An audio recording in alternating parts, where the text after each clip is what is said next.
Olá, começa agora mais um programa Destaques. E o presidente Luiz Inácio Lula da Silva sancionou com vetos o principal projeto de regulamentação da reforma tributária. A sanção aconteceu na última quinta-feira, dia 16, em cerimônia no Palácio do Planalto. A estimativa do governo é que a alíquota inicial fique acima de 28%, o que faria o Brasil ter o maior imposto sobre o valor agregado do mundo, superando a Hungria. A matéria completa você confere no nosso portal www.otimista.com.br. E a Prefeitura de Fortaleza anunciou cortes de gastos através da suspensão de contratos, corte de gratificações e salários. O objetivo é economizar para pagar dívidas. 500 milhões de reais de economia. Essa é a previsão da gestão da capital com corte de gastos anunciado. Entre as medidas estão redução de 30% dos cargos de servidores comissionados e também diminuição de 30% da quantidade de terceirizados. Suspensão de diárias e horas extras para servidores, terceirizados e colaboradores, com exceção para os da Secretaria da Saúde, do IJF e da Guarda Municipal. Também foi anunciada a redução de 25% no valor de contratos com organizações sociais que prestam serviço à Prefeitura. Os aluguéis de imóveis serão reavaliados e haverá suspensão de apoio para a realização de eventos. As mudanças incluem salários de secretários, da vice-prefeita e do próprio chefe do executivo. A contenção orçamentária vai ser realizada na Prefeitura de Fortaleza em 180 dias em uma primeira fase. Segundo o prefeito Evandro Leitão, os cortes não comprometem a eficiência da máquina pública e são necessários nesse momento em razão da saúde financeira do município. Nenhum serviço sofrerá solução de continuidade. Isso aqui, tudo que nós estamos cortando, reduzindo, são gorduras, entre aspas, existentes. Certo? Então, tudo isso aqui. E tornar a máquina mais eficiente. O prefeito garantiu que já está regularizando as dívidas com fornecedores e que trabalha para evitar bloqueios de contas por dívidas de pagamento de precatório. Só de terceirizados, que nós estamos ali colocando, vereador Benigno, para reduzir 30%, só de terceirizados nós temos 90 milhões de reais por mês. E o município gasta 90 milhões de reais por mês. Se a gente multiplicar isso por 12, dá quanto? 900 dá mais de 1 bi e 80. E nós recebemos em aberto o mês de dezembro. E pagamos. Então, são essas situações, são constatações. Agora, a população fortalezense, você que está aí nos acompanhando, vocês podem ter certeza que até 31/12, nós vamos regularizar todo mundo, todos os fornecedores que estão nos acompanhando, vocês podem ter certeza que nós não seremos aqui tidos como uma cidade, um município caloteiro. Fortaleza será, a partir de agora desse planejamento que nós iremos fazer, nós iremos quitar todas as nossas dívidas. Todas as nossas dívidas nós iremos quitar. Se não quitar, nós iremos colocá-las em dia. Vou dar um outro dado para você, munícipe fortalezense. A Prefeitura de Fortaleza era para ter pago de precatório ano passado, início de dezembro, 80 milhões de reais. Era para ter sido no início de dezembro, o Poder Judiciário, o Tribunal de Justiça, provocou a Prefeitura, dando um prazo até o final do mês, até dia 30, não foi pago. Isso quer dizer que a qualquer momento pode chegar um bloqueio, um sequestro nas nossas contas. É isso que quer dizer. Mas nós já entramos em contato com o Tribunal de Justiça, com o Poder Judiciário, já fomos, conversamos, dialogamos e nós iremos colocar em dia. Nos próximos dias nós vamos fazer o pagamento.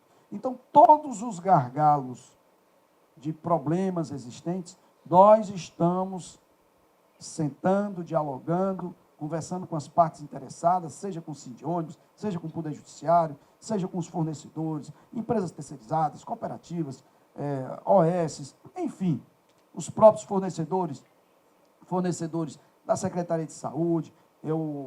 A determinação que a gente deu foi a secretária conversar com esses fornecedores para que a gente possa ter um outro momento e a gente possa ter uma condição que permita que a prefeitura possa não só estar pagando os seus fornecedores, os seus parceiros, mas também estar fazendo os seus investimentos. Evandro Leitão disse que o momento é de arrumar a casa para colher resultados positivos para a cidade. Isso tudo só se faz se for com a união de todos. Então, assim, muito além, para além das questões de políticas, de interesses políticos, interesses republicanos, de acomodações políticas, nesse primeiro momento, eu vou fazer gestão. E é isso que a população está aguardando. É isso que a população está querendo.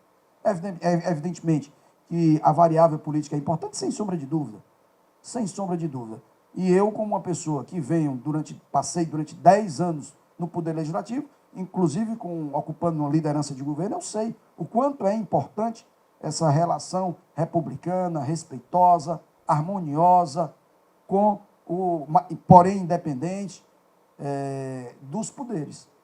Então, eu tenho absoluta convicção que eu já falei praticamente com boa parte dos vereadores, das vereadoras, das lideranças, para que a gente possa, todos nós unidos, estarmos juntos enfrentando esse grande desafio. E agora intervalo, a gente volta já.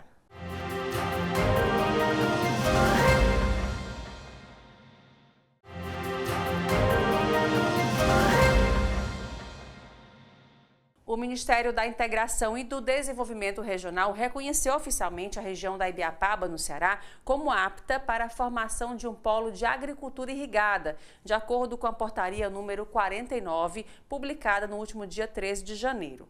A iniciativa tem como objetivo integrar economicamente, politicamente e socialmente os aglomerados produtivos regionais. A matéria completa você confere no nosso portal www.otimista.com.br. E mudando de assunto agora, estamos em janeiro, mês que é realizada uma campanha que mostra a importância dos cuidados com a saúde mental. Tiago Noronha traz mais detalhes para a gente nesse Janeiro Branco. Olá! Dados da Organização Mundial de Saúde mostram que mais de 350 milhões de pessoas em todo o mundo sofrem com ansiedade. E o Brasil lidera um ranking de países com mais pessoas nessa situação. São mais de 18 milhões e meio de brasileiros sofrendo com esse tipo de transtorno mental. Por isso, é importante a gente reforçar esses cuidados com a saúde mental e é para isso que o Janeiro Branco, né, essa campanha tão importante, está aí para fazer esse alerta. A gente vai conversar agora com o Dr. Nairton Cruz, ele é psiquiatra, que vai conversar com a gente sobre essa importância, né, doutor? Por que é importante a gente começar esse ano já com esses cuidados com a saúde mental? Sim, muitas pessoas, né, quando inicia o ano, vão fazendo planos, né, de como será meu ano, né, será que eu vou cometer os mesmos erros que eu já tive? E isso às vezes gera uma certa ansiedade, uma certa frustração, o medo de errar novamente, né? E o Janeiro Branco se assemelha ao pensamento daquele quadro em branco, daquela folha em branco, em que tudo podemos escrever, né? Mas escrever da forma correta é o melhor possível. Então você tem que estar bem mentalmente, você está bem trabalhado para que as coisas fluam de uma maneira adequada, sem sofrimento, sem disfuncionalidade, né, respeitando a normativa para que as coisas realmente ocorram como você finalmente gostaria. Como a gente pode elencar alguns fatores que elevam, né, esse número de pessoas, 18 milhões e meio aqui no Brasil, o Brasil liderando o ranking nessa questão da ansiedade, que fatores a gente pode falar que levam as pessoas a esse tipo de problema, esse tipo de transtorno?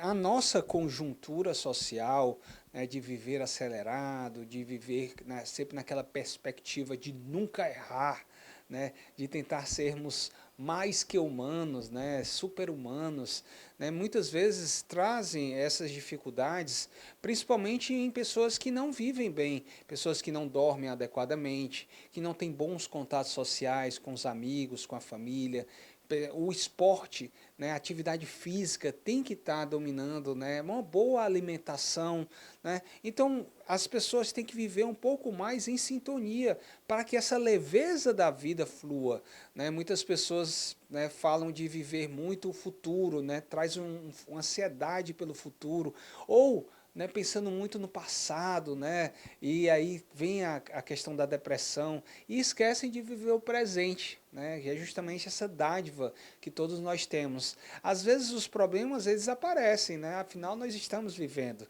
e os problemas da vida eles têm que ser resolvidos, mas todos na medida certa, né, com uma boa orientação, né, nós aqui do Centro Médico, do Hospital São Carlos, do Redidor, temos muito nos preocupado em trazer essas informações para as pessoas e para os pacientes que chegam, que nos procuram, exatamente para ter essa motivação maior em tratar as pessoas para que elas fiquem bem. Agora, doutor, é um tipo de problema que não tem idade, né? Atinge do jovem ao idoso. Infelizmente, né, a doença ela é demoniocrática, né?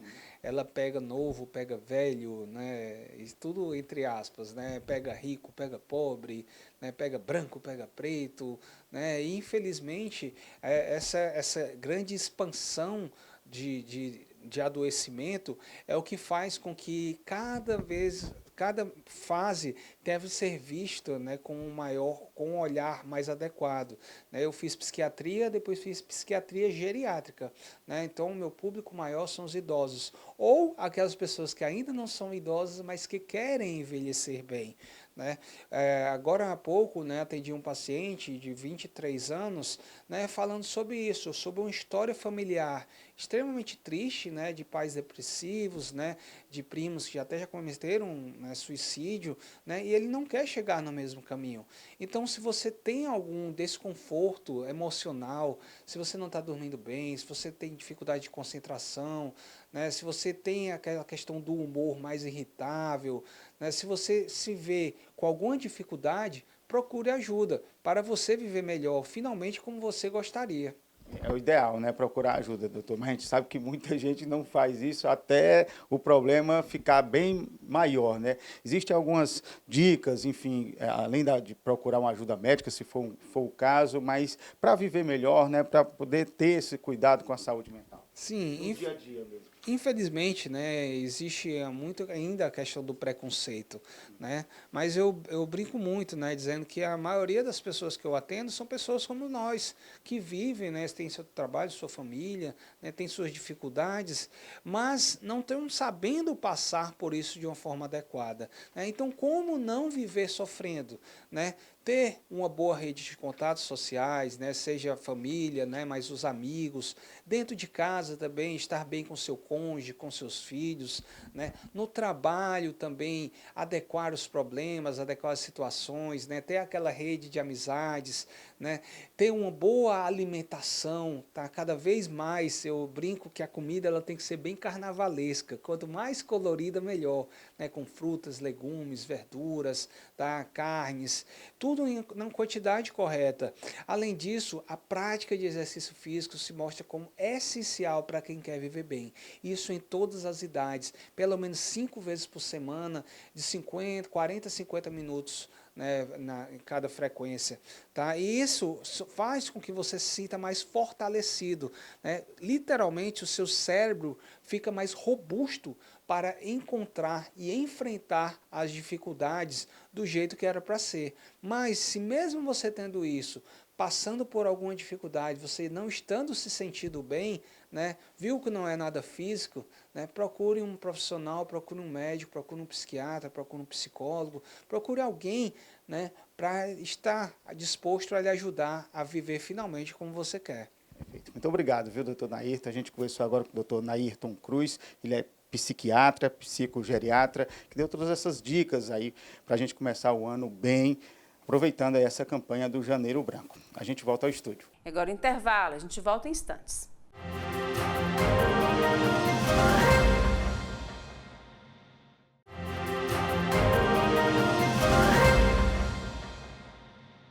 E as ações realizadas pelas forças de segurança resultaram em uma redução no número de ocorrências de roubo e furto de aparelhos celulares em todo o estado do Ceará no ano passado, em comparação ao ano de 2023. A redução registrada no intervalo se intensificou a partir do lançamento do programa Meu Celular, lançado em abril de 2024 pelo governo do estado, por meio da Secretaria de Segurança Pública e Defesa Social.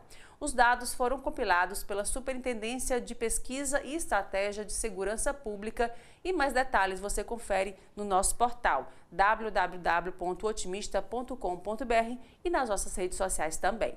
E mudando de assunto agora, o Índice Nacional de Preços ao Consumidor Amplo, IPCA, que é a inflação oficial do país, fechou o ano de 2024 em 4,83%. O índice ficou acima do limite máximo da meta estipulada pelo governo federal e é maior que o registrado em 2023. Essa alta pesa no bolso dos consumidores que precisam gastar mais e levar menos.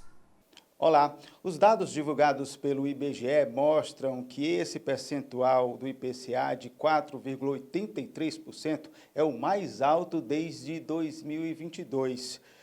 Quando isso ocorre, os preços de produtos essenciais sobem e, com isso, o poder de compra dos consumidores cai. O que você conseguiria comprar em 2023, não conseguiu comprar em 2024, nem vai conseguir comprar em 2025. Para explicar para a gente que fatores levaram a esse aumento da inflação, a gente vai conversar agora com Eudair Melo, economista e conselheiro aqui do Corecon, que é o Conselho Regional de Economia. Eudair, que fatores a gente pode elencar que levaram, né, esse índice do IPCA, inclusive acima, né, do previsto pelo Banco Central, pelo governo? O Banco Central, ele classifica, né, a inflação em 5 etapas. Uma é a inércia inflacionária, outra são o dólar, os preços administrados, choques climáticos e a demanda, propriamente demanda aquecida. Se nós falarmos em termos proporcionais, ou seja, quanto é que cada um corresponde, a parte de dólar, a parte de inércia inflacionária e preços administrados, ela corresponde a cerca de 81% da nossa inflação. Ou seja, desses 44,83%, 81% corresponde a isso. Dentro disso, as pessoas, ou melhor, as empresas, elas estão reprecificando, acreditando que o que aconteceu no passado vai acontecer de novo, com 37%. Então, isso é o que contribui mais para que a nossa inflação realmente fique e se mantenha nisso. Ou seja, aí você traz uma expectativa, as pessoas não estão acreditando que esses preços irão diminuir.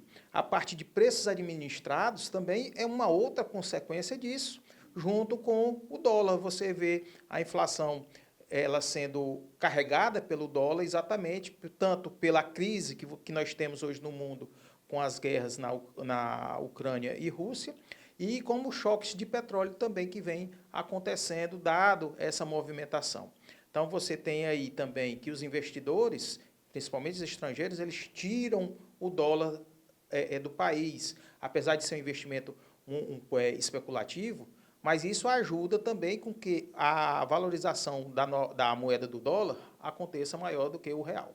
E aí também tem essa questão outros fatores que influenciaram isso, também tem as mudanças climáticas, né? Alguns fatores que a gente também não pode atuar, né, em cima, mas o fator climático também foi decisivo. Sim, o fator climático foi bastante decisivo, onde nós tivemos as secas e as enchentes dentro do país.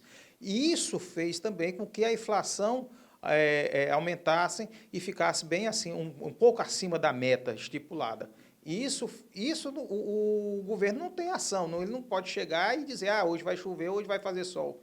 Isso aí está inerente exatamente às sazonalidades dentro do país. Porém, a inércia inflacionária e até mesmo o aquecimento da demanda, isso pode ser controlado por o governo de uma certa forma, ele transmitindo maior credibilidade e confiança à economia. Um grande exemplo disso é se ele realmente for fazer os ajustes fiscais que a economia brasileira hoje necessita.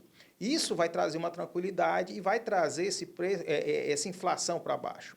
Um exemplo que nós temos disso é que a taxa de juros, por exemplo, que é utilizada pelo governo através do Banco Central para controlar a inflação como medida de política monetária, que já está previsto subir mais 2 pontos nas próximas reuniões do Copom, hoje está sendo negociado o título do governo a 15,7% ao ano. Esse 15,7% traz uma inflação implícita, ou seja, uma inflação projetada pelo mercado de 0,7%. Então, há aí uma divergência exatamente entre como o governo trabalha e como o mercado enxerga essas atitudes de política fiscal que o governo faz, que não está transmitindo para o mercado a segurança devida que vai haver o controle das contas públicas. Agora, quando a gente fala em inflação, daí a gente pensa logo no preço, assim, quando a gente fala em inflação e poder de compra, a gente fala logo, vê isso na prática quando a gente vai para o supermercado, né? Os alimentos estão subindo de preço, assim, a gente não consegue encher o carrinho, né, como fazia em anos anteriores, e tem também a questão do combustível, né, que é outro fator que fez com que essa inflação aumentasse, né? Exatamente. A inflação do combustível está muito relacionada à guerra da Ucrânia e da Rússia, e que está fazendo também com que esse preço do petróleo ele aumente. Também a política que o governo utiliza hoje, que é diferente da política antiga, de paridade do preço com a inflação no mercado internacional, hoje está praticamente quase igual a cotação do dólar com o preço da gasolina na bomba. Isso sofre um efeito para quem? Em especial para o trabalhador. Por quê? Porque o trabalhador ele vai refletir o preço da gasolina onde? Exatamente quando ele vai fazer a compra dos alimentos no supermercado, que eles são transportados que é através do modal rodoviário dentro do país. Então, a gasolina fica mais cara. O diesel fica mais caro, então tudo fica mais caro, fica mais o trabalhador fica com um poder de compra menor e compra menos mercadorias do que ele comprava antes. Então, quem utiliza gasolina para o trabalho não é o trabalhador. Né? O trabalhador utiliza o metrô, utiliza o ônibus, né? Então ele tem outros meios, a maioria dos trabalhadores. E acaba sendo afetado. Mas é afetado exatamente aonde? Na composição dos preços das mercadorias, porque as mercadorias elas chegam através de caminhões. Então tem o frete, nisso é embutido o preço do combustível dentro de cada alimento, dentro da sua cesta de consumo. Agora, daí, diante desse cenário, assim, não pode deixar de comprar, né, de fazer a cesta básica. Qual é a dica que você dá aí para o trabalhador que precisa colocar comida dentro de casa para fazer aquela economia que é o jeito, né, para poder conseguir sair, né, bem desse cenário? Veja que nós já estamos no começo do ano de 2025 e se não fez o planejamento, a ideia é faça o seu planejamento. Veja tudo que você gastou no ano anterior para ver como é que vai ser gasto esse ano. Nós temos agora as despesas principais, IPVA, IPTU, e as despesas com materiais escolares e as matrículas. Então, você tem esse gasto aí. Dentro disso, tem que haver um planejamento. A partir disto que você faz esse planejamento, você começa a estipular um percentual desse valor da sua renda para você fazer uma reserva de emergência. Para quê? Exatamente para quando acontecer algum imprevisto, você ter esse valor. E essa reserva deve ser de 3 a 12 meses da sua renda e você estipula através disso. Ou seja, tem que partir de um planejamento, estabelece um objetivo e com isso você faz o seu controle financeiro. Dentro disso está dentro até mesmo o pagamento de dívidas. Né? Ou seja, você vai ter que ter todo esse controle para que o aumento se você não pagar essas dívidas, você vai gerar menos dinheiro. Você vai ficar com uma menor quantidade de recursos financeiros. E nisso, você também vai acabar comprando menos. Ou seja, tem que pesquisar. Você tem que pesquisar, saber onde estão as melhores compras, qual é o dia que o supermercado tem os descontos, tem as promoções, comprar só se realmente for necessário. Para as feiras, né? Também atrás de melhores... atrás de melhores preços, né? E você não pode deixar de pegar os descontos, oferecidos. Isso é muito importante e evitar ao máximo compras por impulsos e aqueles descontos de última hora. Se não está dentro do teu objetivo, evite o gasto. Tá aí, ok. Muito obrigado, viu, Eudair? Daí as dicas do Eudair Melo, economista, conselheiro aqui do Corecon, para a gente já começar o ano assim sem dívidas e poder levar esse ano, mesmo com esse aumento da inflação, melhor. A gente volta ao estúdio. E o Destaques fica por aqui. Obrigada pela sua companhia e até o próximo programa.